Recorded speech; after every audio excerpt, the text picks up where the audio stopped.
I am on my way to meet with Susanna Drake, who's a principal at D-Land Studio and also president of the New York chapter of the American Society of Landscape Architects. And Susanna is actually working on a plan with the Gowanus Conservancy for a series of things called sponge parks that deal with rainwater runoff.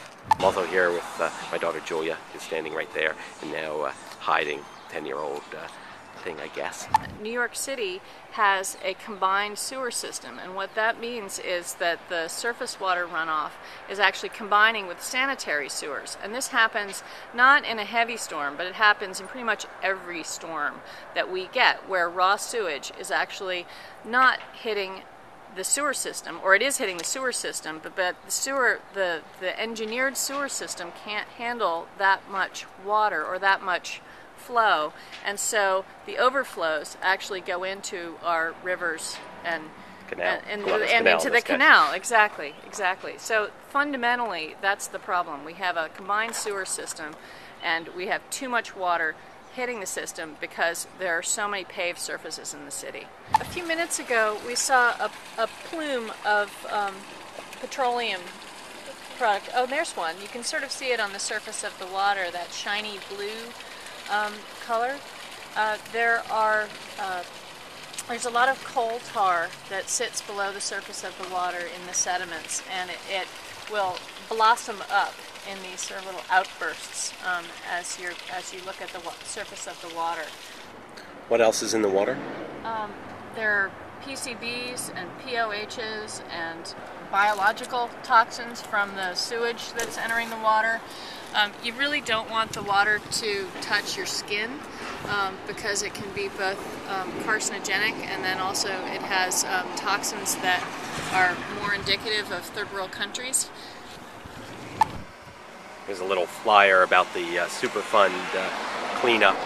Well, we don't know what's under the surface of all of this mixed paving, and there are a number of cases where there are toxins under the ground that we probably don't want to touch.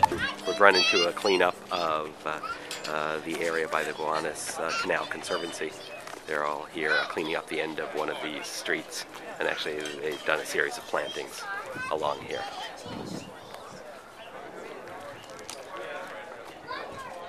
So what exactly are the sponge parks?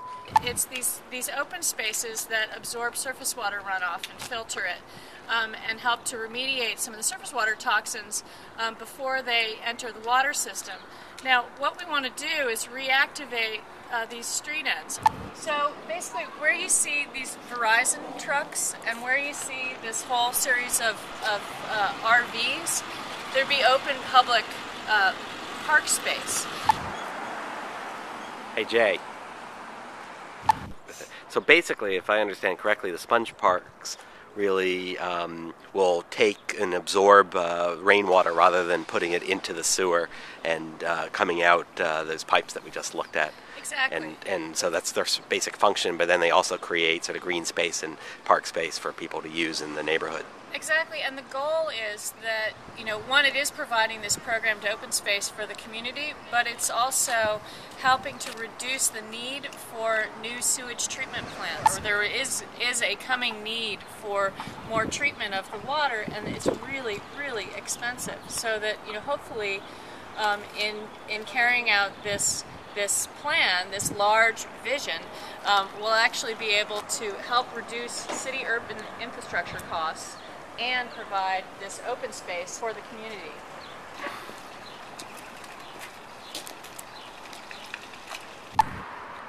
So the Gowanus Canal area is also home of classic muscle cars.